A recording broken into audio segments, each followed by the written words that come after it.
Good morning.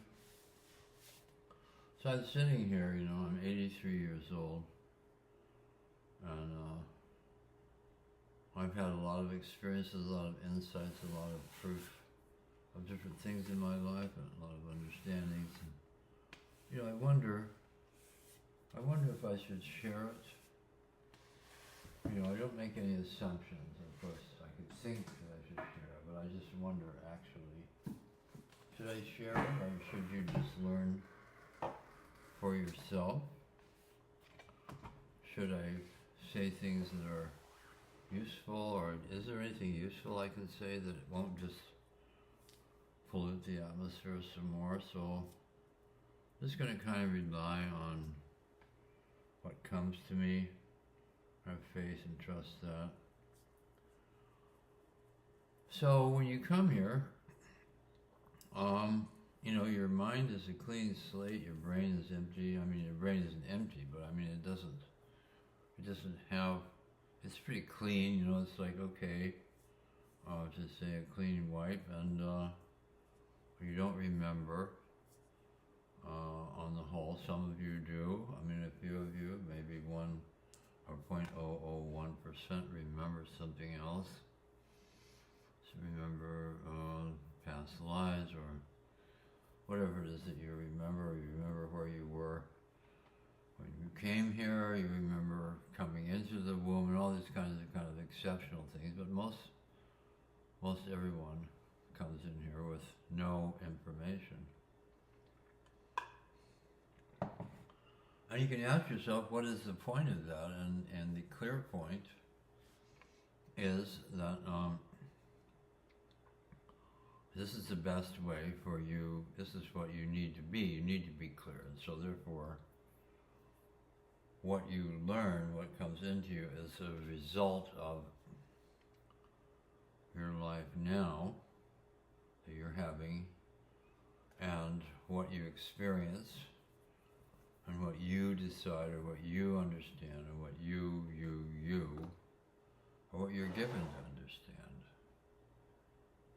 So then the question becomes, how will you understand things, and how will you grow, and how will you live? And so in the process of looking at that, we see that you will live by having experiences. You will play ball. You will, do all kinds of odd things, good things and things that really aren't good, but you won't know any better, and you'll just do them innocently, the things that aren't good. But then gradually you learn. And how do you learn? You learn by feedback. You get feedback or response from the things that you do. For instance, if you're loving and you run across somebody who is also loving, or is able to be loved, but then you get a grateful response, or they can have gratitude, then you get a grateful response, a good vibe, you feel good. If you come across something that isn't loving, and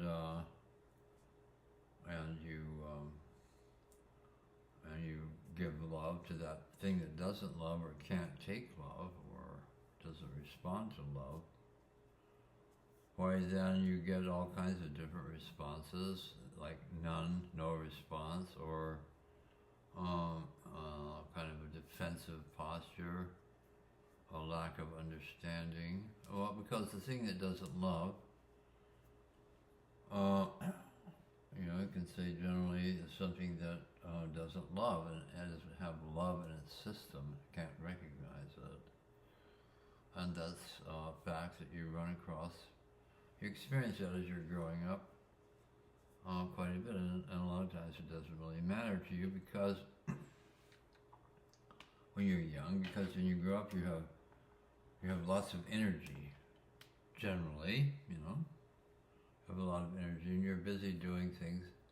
And so if the thing doesn't respond the way you want it to, you can think, oh, it's because I did something wrong, and so that's why it didn't respond. Or you can think that, oh, there's something wrong with it.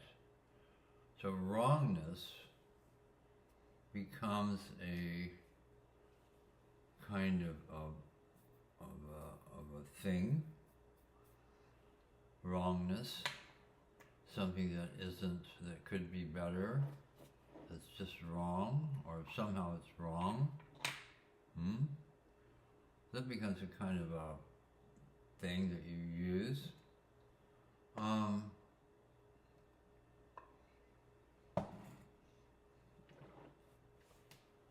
And so, what's wrong with that, you know?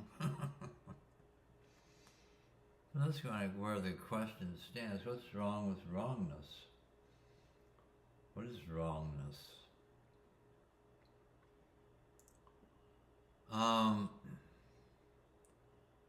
So you're asked to make a judgment. Is it right or is it wrong?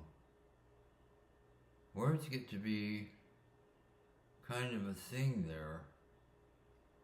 You know, if you go into a nice restaurant and it feels pleasant there, and the food smells good, and the atmosphere is kind of nice and not maybe too noisy and not too this or that,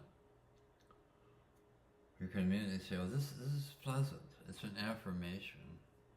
How pleasant this is. Let's sit over there. And then the waitress comes, or the waiter comes, and they're very nice, and you feel, this is great, I love this. So you respond to certain things.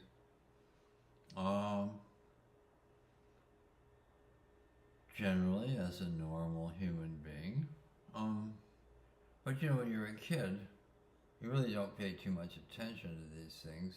You're mostly interested in what kind of food do they have, because you're interested in food. Or, if you're younger still, maybe you're not interested at all. All you want to do is play with your toys, because you're still very much engaged with material things. If you're a little bit older, then, you know, what do they have to eat? I like mac and cheese, or I like steak, or I like potatoes, or whatever it is that you like. And when will they come so I can eat them? Because you don't have the concept, or you don't have the thing about patience or anything like that. It's like, well, what's holding up the food? Let's have the food. So you're quite a little creature, the little human being there. And those are the good things, the kind of good person. You can also have other things, but I won't deal with the things that aren't good. I won't feed the darkness, as they say. So then, you get older, and you learn things, and then you find you don't realize it, but you find that what happens is, when you're learning things, there are people who have understood that if you're just left to your own devices, perhaps you'll stop learning. Maybe you'll just play ball all the time. You'll never learn anything. You won't learn anything about different countries, or how to do this, or how to do that. You'll just play ball until you're sick and tired of it. And you don't have a lot of confidence, which comes back to the point of the talk. Is there a point to me talking to you? I mean, can't you just find out on your own? Can't you find your own way? And the people I'm talking about just previously were, they don't have confidence that you are going to be left to yourself, that you will take an intelligent, enlightened attitude about things. Or they feel, as I do, that, you know, I've learned some things that might be useful. I know where that filling station is. You can't find a filling station. I know where there is one. So we could say that there was some use in spreading information. These days, the artificial intelligence, I know you know what I'm going to say, I don't want to take a long time and bore you, but the artificial intelligence will tell you where the filling station is. You don't need me, so you don't need You don't really need me to give you information, or so it seems.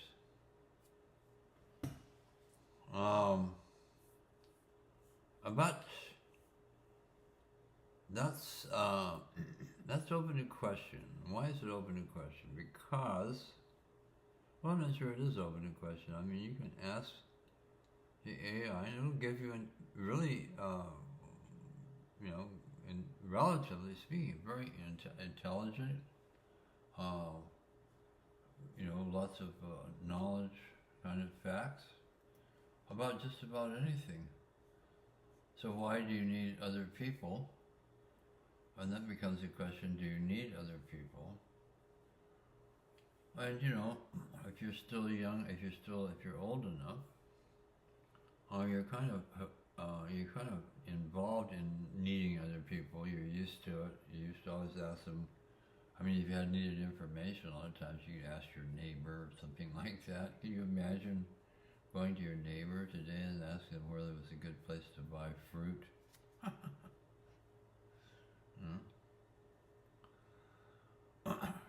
Push in the button and ask the AI, where's a good place to buy fruit around here? I want organic fruit. I want the best fruit. I want the cheapest fruit.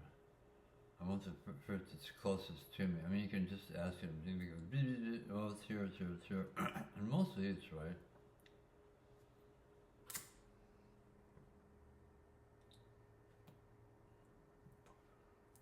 So what is the point? So perhaps there isn't any point.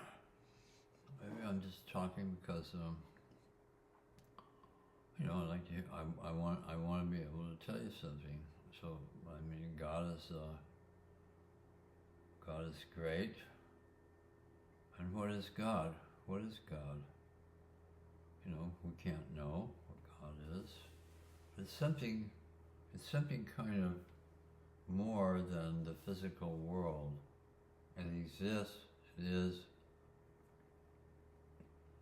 and it's a part of our life. And you may say, no, it's not a part of my life. I have on my own. But if you really watch carefully, you'll notice, let's say you're sleeping, and you wake up. Let's say you don't have an alarm clock, but at some point you wake up, and you think, and you jump out of bed, or you feel, I've got to get out of bed, or I've got things to do. So where did that feeling come from? You were unconscious, and now you suddenly feel there are things to do.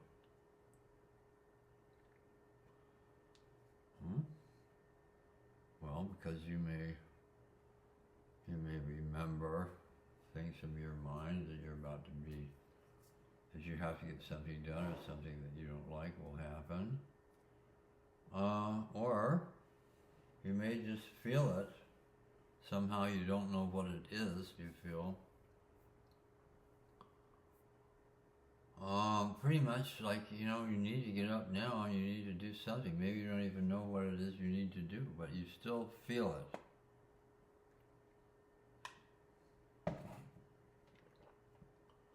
So because people can't see God, in the same way that you can see a tree, for instance, they look around and say, well, I don't see anything, so it must be me. They assume that they are feeling like, well, I felt I should get up and I should do this and that. But that's the mistake right there. Because you can't see God, you assume that there is no God. Can't see it, where is it? I don't believe it. So let's go to your feelings. Let's get out of our mind for a second. Well, let's feel things. So I'm looking at the screen here, I'm seeing the same thing you're seeing. I'm seeing the Christmas tree. So what am I feeling? Well, I have, you know, things, so I don't look at the clutter, I don't see anything, but what I see, what I'm guided, what I'm kind of, my eyes go to is the tree. Why? Because it's something light. So I'm guided to something that I like. It's light, it's pleasant. The Christmas tree. And then I have this thought, I didn't turn it on this morning. Maybe I should turn it on. It's getting very old. That Christmas tree is 10 months old and then some. 10 and a half months old because we didn't buy it until like December 1st. So maybe it's almost 11 months old.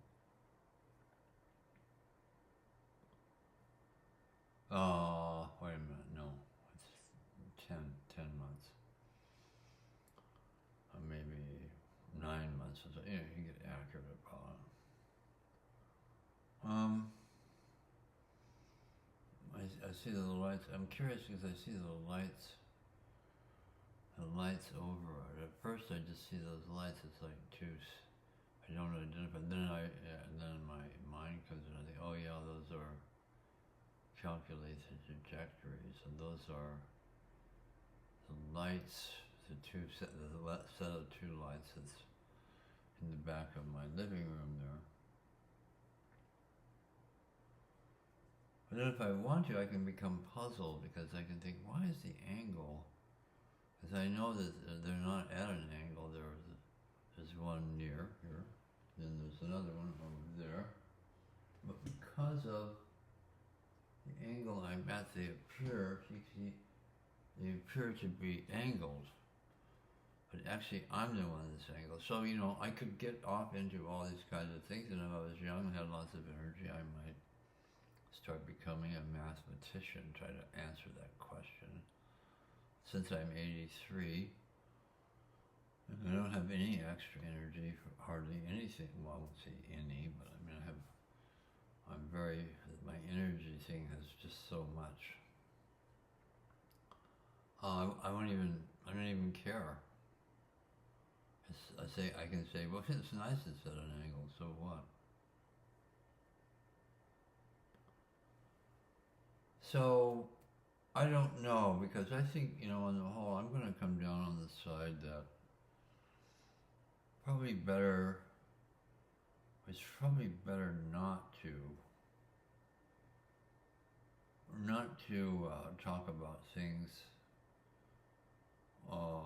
unless, because you might have a lot of knowledge, you might want to share it, you might think it's good, but I mean, probably better not to, unless you're moved to share information, because God is not lacking in resources, and if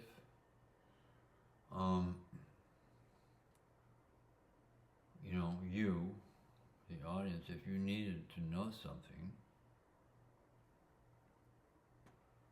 well then you would know it, just like that. You would be inspired. You would think, you know what, I think this is what it is. Or, oh, I remember. Now I know how. Now I just figured out how to do this. God is always assisting you. And, if you're kind of stupid, you can say, well, no, I did it myself. I was the one. I figured it out. But why did you suddenly figure it out?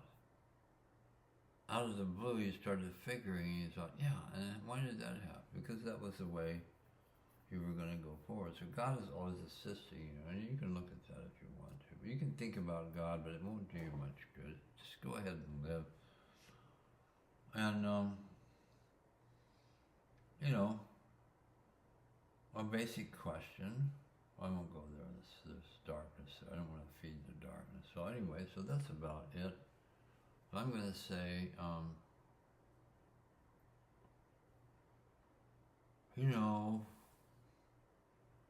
sometimes you wonder if there is a God. And so in this recent age here, and this age started about 1957 in the West, and earlier, 1932 in Indonesia, God sent a messenger to the earth. He was born in 1900. And his name was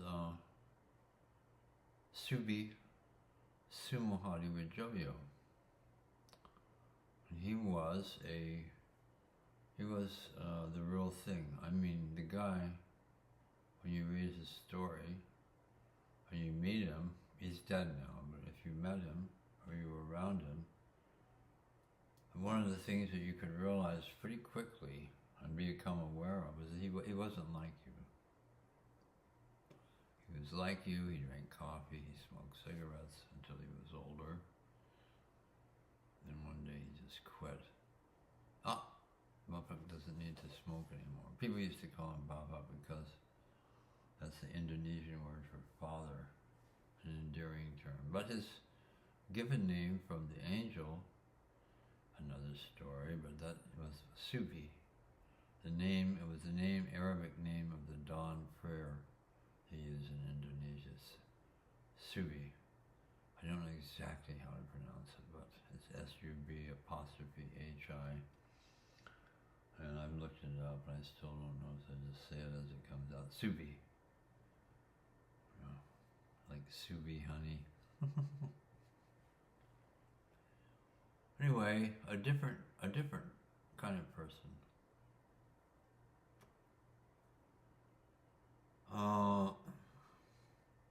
God gave him permission to pass a contact to you that contained in it the power of God. In other words, a direct contact with God. In other words, it's like you called God and God answered. Or you said, oh, I want to have the power of God in me, and suddenly you were just, a thing happened, you could feel it, you could experience it. He passed that on. He passed it on to mankind. He passed it on to this guy, Subi. So Subi, although he had dreams, and he had some kind of unusual experiences, but he was just, he had an ordinary awareness, an ordinary knowledge that kids have. And so one of the first things that happened to him when he noted was,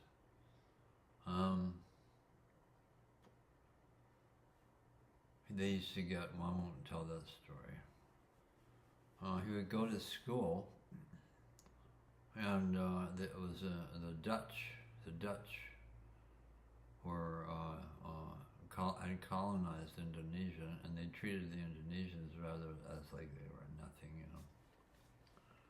and the Dutch were the real thing and so on, and so they laughed at Indonesians and made fun of them and said they were this and that. And so when they studied history in school, when he was very young, early years in school, they would say things about the Indonesians in the history. It's all kind of, we call brainwash today, putting them down. And when he went to, he was reading, he had to read his lessons out loud. When he went to read them, his mouth wouldn't open, he wouldn't read, and so he was quite embarrassed because he wanted to, he wanted to read the passage, but he couldn't read it. He couldn't give it. He couldn't, give it whatever, let it go, or give it any kind of thing from his own self. And his teacher got quite mad and upset with him, and of course they had trouble, as you can imagine. If you've been to school, if you disobey the teacher, why, that's going to be a rough time for you there, or it's going to be rough in some way. But eventually the teacher, without too long hopefully, the teacher realized, well, gee, what he was not being able to read was all these things that were actually not true. Prejudices and profiling, as you say, profiling. I don't know, it's kind of a funny word, I don't like it. But anyway, saying things about the Indonesians indicated they weren't equal to everybody else. And that brings up another question, which is, which you can figure out for yourself. Anyway, that is about equality. You know, I mean, it's said that God loves all of his creation, and there is no judgment there. All of it. The ants and the flies and, you know, stuff that comes out of your, I mean, everything.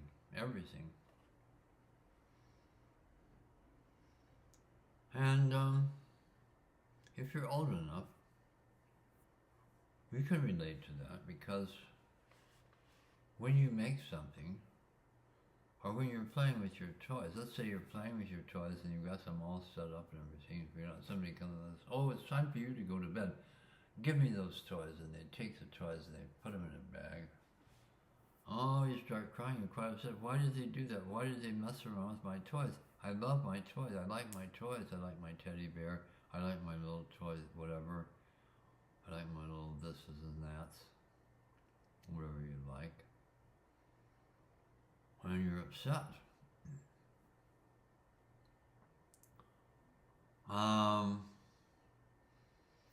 Some people express it, some kids express it, some don't. They just take a sad look, or they take a look or something. They respond kind of in some way, but they don't say anything. Well, and then later, if you make things, if you make pots, or you build chairs or tables or whatever you do, or you paint a room, generally speaking, you like what you did. You like it because it's like connected to you. You can resonate with it. It feels good. I did this. And if somebody else objects to it, oh, you're not happy then. You feel as if you yourself are being attacked, so you can connect the dots there in terms of the Almighty, how the Almighty feels about his creation. But, you know, anyway, so he gave Subi this gift, and a lot of things happened there. It was pretty outstanding how he got the gift. There were volcanoes and there were storms, and a bunch of people happened to be at his house when he got certain things, and you know, these pretty strong experiences.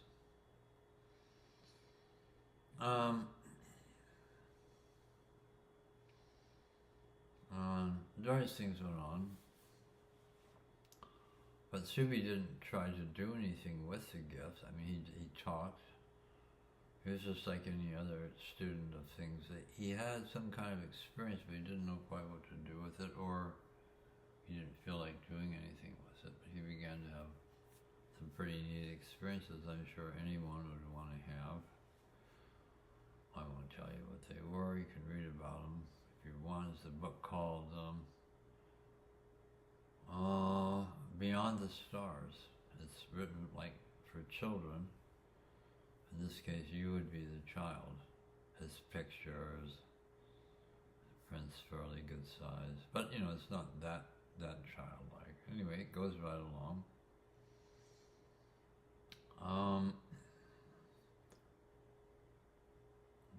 Never mind. And so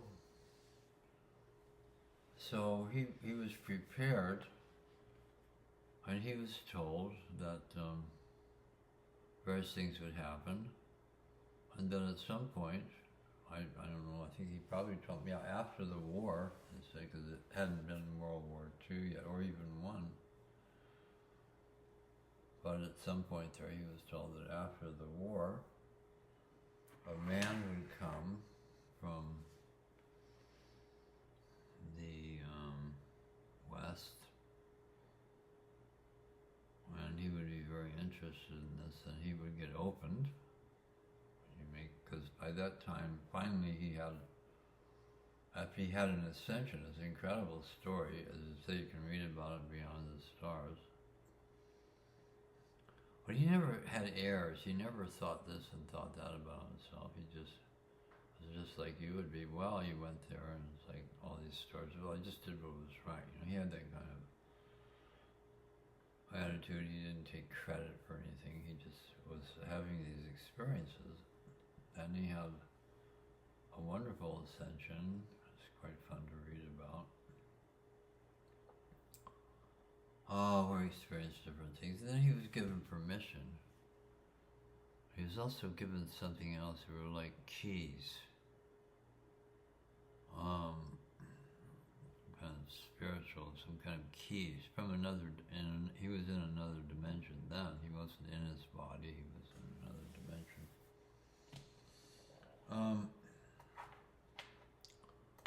So then when he came back, he was able to open people or pass this gift on. How he would do that was he would just have them stand in front of him, you know, not too close, stand in front of him, and they wanted they wanted to have what he had. They were searching, and they wanted to find something. They wanted to find God, or they wanted to find something.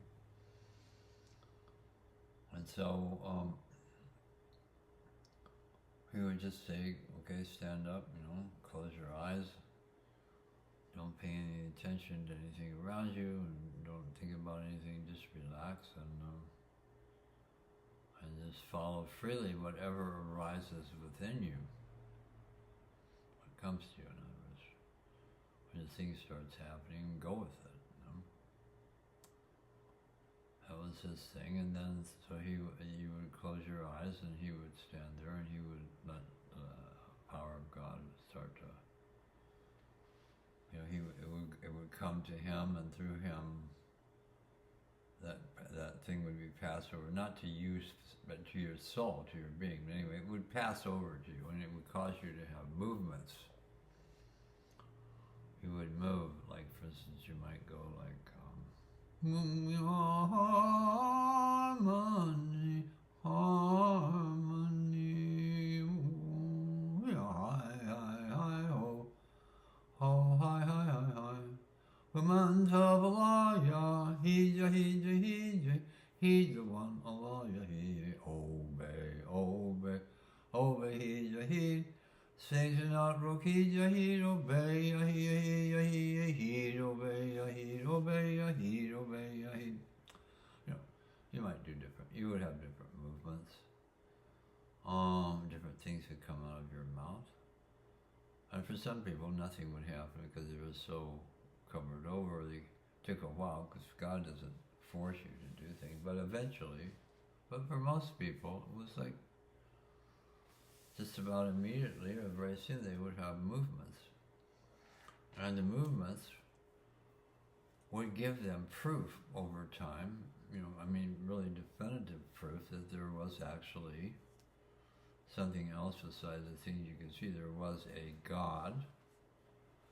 There was the power of God. There was something there that you liked. It was not something you didn't like. It was like, ooh, I don't like this. I'm not going to do this anymore. It was like, oh, that felt good. I enjoyed that. There was something about it, I can't quite, made me feel pleasant and light, and I felt something good from it. So you would persist and do this. And he would have them do this twice a week. He was always somebody who always was interested. His thing was from the inner point of view. Whatever the guidance of God was, that's how he would go. Regardless of his personal interests or his personal ideas, he would just go with it. So he opened people, and along about that time, that was in the 30s. And so there was a fairly good-sized group of people. There wasn't huge, enormous masses, but there was quite a lot of people. Hundreds of people, possibly thousands, but mostly, let's just say, like to give you an idea, hundreds of people were attracted to this and like to do this worship, or, you know, it was a kind of a true worship, because what more true worship can you have if God is actually moving you, showing you how to worship, showing you how to whatever. I don't know, you get all tangled up in the words, but He would actually move you, so you would have, and then over time you would have a defining proof that God existed. I remember my proof was I was walking around in a room with a bunch of other men. We were doing this worship, this exercise. And when I say we were doing it, I don't mean that we were doing something. I mean we were allowing ourselves, which is easy to do. It wasn't like you had to keep working at it. I mean, you just let go and you allowed yourself to be moved. And that's what we were doing. And when I was doing that, a voice came to me and said, "Without the power of God, you have no power." And I just right away kind of found myself, I had been walking, but I had stopped, and I found myself just kind of going right on down to the floor. And the next moment wouldn't come to me. I was like in that moment. There was no next moment. I was just kind of like in that moment. It wasn't painful. It was certainly surprising. I went down on the ground and, I had no strength. I couldn't move. It wasn't as if I was paralyzed. It was just my body wasn't all rigid or anything, but I couldn't move. And after a little bit, I noticed that the moment wasn't going away. This went on for some time. Of course, subjectively, it would be quite strong. Even if it was a minute, it would seem like a long time. But it went on for a while, so probably a minute or so. Long enough so that you couldn't say, "Oh, I don't know what that was." It was clear I could not move, and the moment was not coming. And then after an appropriate amount of time, probably, I don't know, a couple minutes, you start to wonder, you can't even think.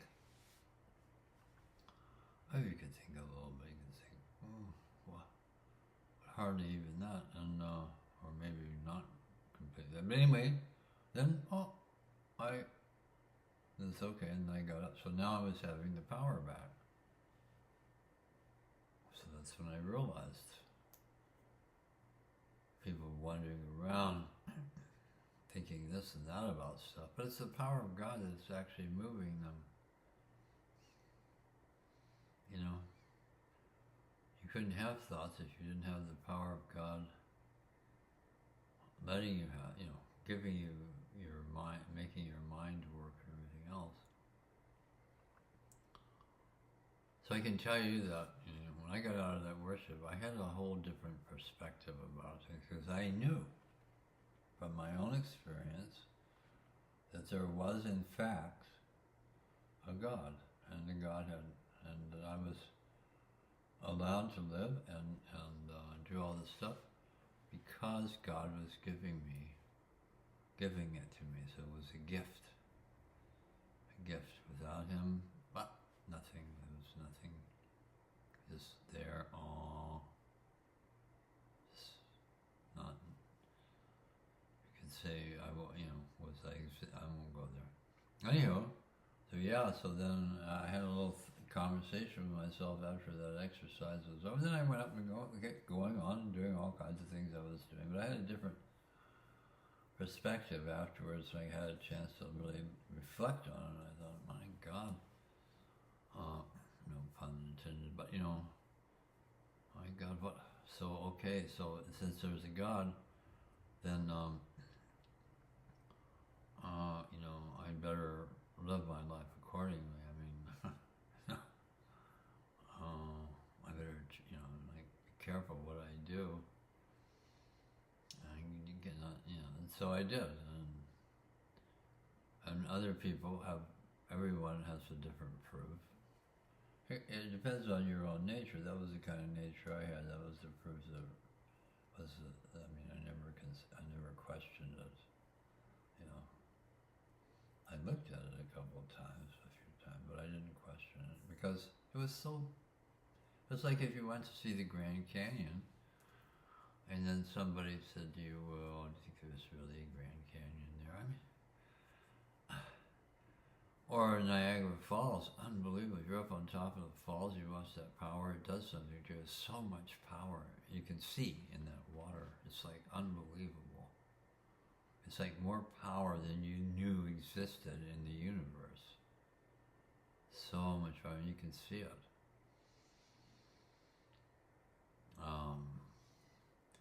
You know, and then people ask you something about it. It doesn't matter what they say. You go to the Grand Canyon, you're not going to forget when you get out of the car and you look over that rim there and you see that thing. There's something about it. It's like, what? It's like a different experience. Then they have all kinds of explanations for it, this and that. But when you first see it, it's like, wow, what is that? It's something different. Anyway, so that's like the proofs of God, or these kind of things. That once you have it, as my grandfather used to say, if you see it, believe it. You know, I mean, it's like, unless you're, I don't know what. So anyway, along about that time, oh, we're getting on into it here, aren't we? Well, let's see, along about that time, he was having, receiving things, having indications that after the war was over, I think this is probably, I don't know if it was before there was a war, during the war, but anyway, he received it after the war, he would travel around the world. And he got a book that showed him pictures, and in the picture he would open all these people from all these different countries, and they would do, and he could see them moving and doing the exercise. All different nations and languages and everything else. And even though he was shown it directly, it was difficult for him to believe it because, I mean honestly believe it, because he was a bookkeeper kind of person, clerk, administrative person working for some firm in a town in, I don't know which town, I can't remember the towns, but there's, you know, I don't think not Jakarta, I think it's smaller towns, Samara, or, you know, different towns in different places in Indonesia, just ordinary towns, some, you know, good-sized town, no, 20,000 people, 50,000 people, you know, smaller towns, or even some larger, I don't know, but not the big town, but he was just a clerk working there. And the thought that he would be traveling all over the world and giving this gift out was, it was hard for him to believe it.